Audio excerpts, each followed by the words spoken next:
আজকে 1 চামচ গোবিন্দভোগ চাল দিয়ে এঁচোড়ের একদমই নতুন স্বাদের একটি রেসিপি নিয়ে এসেছি। সম্পূর্ণ নিরামিষ এই রেসিপি, সাথে এঁচোড় কীভাবে কাটতে হয় সেটাও আমি শেয়ার করেছি।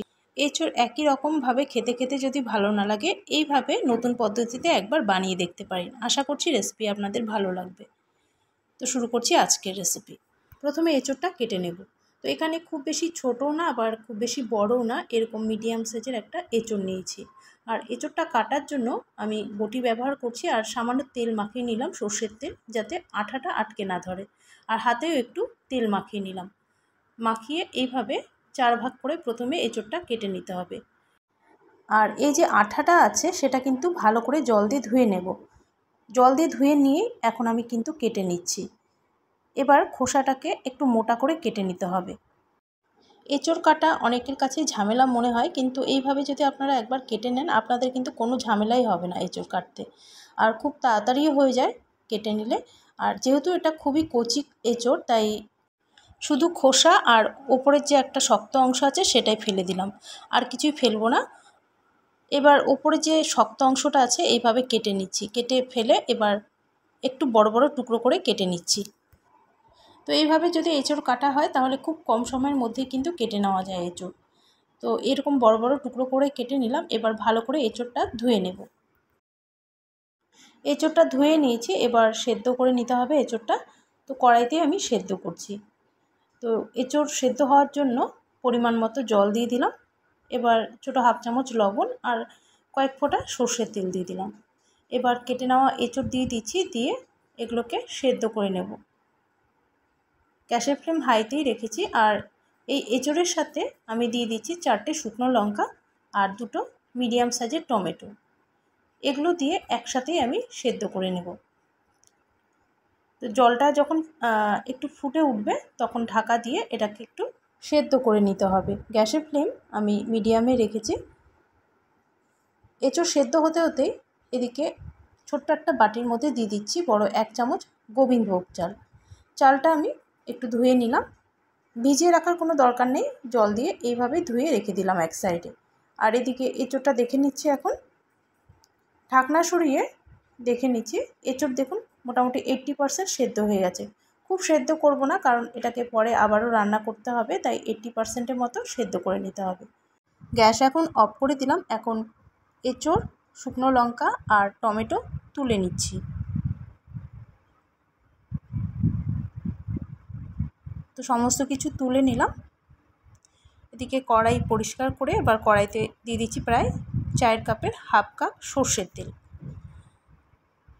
তেল এখানে আপনারা কমিয়েও রান্নাটা করে নিতে পারেন। আমি এখানে 4 কাপের 1/2 কাপ তেল দিয়ে দিলাম। এবার 2টো মিডিয়াম সাইজের আলু কেটে রেখেছিলাম আগে, সেটা এখন দিয়ে ভেজে নেব। তো সামান্য লবণ আর হলুদ দিয়ে দিলাম, দিয়ে আলুগুলো 5-6 মিনিট ভেজে নিতে হবে। আর ঢাকা দিয়ে ভেজে নেব, এতে আলুটা একটু নরমও হয়ে যাবে আর ভাজাটাও কিন্তু ভালো হবে। এই আলুটা ভাজতে ভাজতেই অন্যদিকে মশলাটাও তৈরি করে নেব। মিক্সার জারে দিয়ে দিচ্ছি এরকম ছোটো 4 টুকরো আদা, আর যে শুকনো লঙ্কা আর টমেটো আমি এঁচোড়ের সাথে সেদ্ধ করে নিয়েছিলাম সেটা ঠান্ডা করে নিয়েছি পুরো। এবার শুকনো লঙ্কাটা দিয়ে দিলাম, আর টমেটোর যে খোসাটা আছে সেটাকে ফেলে দিয়ে এইভাবে একটু ছোটো টুকরো করে কেটে দিয়ে দিচ্ছি। এরই সাথে দিয়ে দেব 6 থেকে 7টা কাজু বাদাম। আর জল ছাড়াই পেস্টটা করে নেব, কারণ টমেটোর মধ্যেই অনেকটা জল আছে, তাই জলের আর দরকার হবে না। জল ছাড়াই পেস্টটা করে নিচ্ছি। প্রায় 6-7টা কাজু বাদাম দিয়ে দিলাম, দিয়ে এর একটা মিহি পেস্ট বানিয়ে নেব। পেস্ট কিন্তু রেডি। আরেকটা মশলা তৈরি করে নিচ্ছি, মানে গুঁড়ো মশলাই আমি একটু ভিজিয়ে রাখবো। তো এখানে ছোটো 1 চামচ জিরের গুঁড়ো, ছোটো 1 চামচ ধনের গুঁড়ো দিয়ে দিলাম। দিয়ে দিচ্ছি সামান্য পরিমাণে কাশ্মীরি লঙ্কার গুঁড়ো, আর ছোটো 1/2 চামচ দিয়ে দিচ্ছি হলুদ গুঁড়ো। দিয়ে এখন একটু জল দিয়ে মশলাটাকে ভিজিয়ে রাখছি। এদিকে এখন আলুটাও দেখে নিচ্ছি। এখন আলুটাও মোটামুটি ভাজা হয়ে গেছে। ঢাকনা সরিয়ে আলুটা দেখে নিচ্ছি। তো আলুগুলো একটু নরম করে আমি ভেজে নিলাম। আলু এখন তুলে নেব।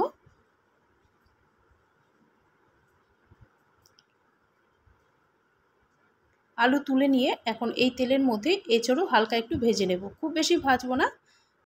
2-3 মিনিট এঁচড় একটু ভেজে নেব। তো এঁচড় দিয়ে দিচ্ছি, সাথে দিয়ে দিচ্ছি সামান্য লবণ আর সামান্য হলুদ। নাড়াচাড়া করে গ্যাসের ফ্লেম হাইতে রেখে 2 থেকে 3 মিনিট এঁচড় একটু ভেজে নিচ্ছি। দেখুন হালকা করে কিন্তু ভাজলাম, খুব একটা বেশি ভাজলাম না। এখন তুলে নিচ্ছি। এঁচড় তুলে নিলাম। এঁচড় আলু দুটোই ভাজা হয়ে গেল। এবার আরও একটু তেল দিয়ে দেব। প্রায় এখানে বড় 2 চামচ তেল দিয়ে দিলাম। এবার একটা তেজপাতা ছিঁড়ে দিয়ে দিচ্ছি, একটা শুকনো লঙ্কা দিয়ে দিলাম, আর এখানে কিছু গোটা মশলা দিয়ে দিলাম। গোটা মশলার মধ্যে 3টে এলাচ আর 3-4 টুকরো ছোটো দারচিনি আর 3-4টে লবঙ্গ দিয়ে দিলাম। ছোটো 1/2 চামচ জিরে দিয়ে দিলাম। ফোড়নটা একটু ভেজে নেব। ফোড়ন থেকে যখন একটা গন্ধ বেরোবে সুন্দর, তখন যে পেস্টটা বানিয়ে রেখেছিলাম সেটা দিয়ে দেব। এবার মশলাটা একটু কষিয়ে নিতে হবে। তো মশলা থেকে যখন তেলটা হালকা একটু ছেড়ে আসবে, তখন যে গুঁড়ো মশলাটা আমি একটু ভিজিয়ে রেখেছিলাম জলে, সেই গুঁড়ো মশলাগুলো দিয়ে দেব।